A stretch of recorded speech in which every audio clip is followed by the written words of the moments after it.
大家好，我是阿胖，今天用柿子做一道美食，口感香糯，做法简单。首先把柿子清洗干净，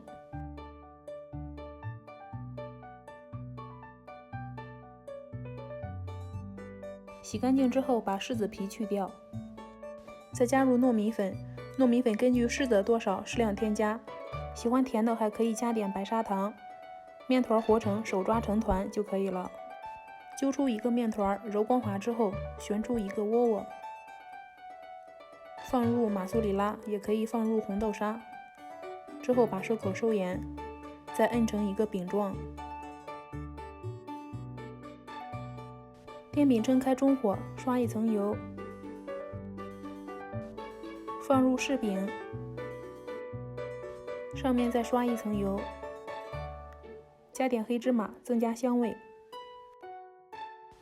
盖上盖子焖5分钟，5分钟过后翻面，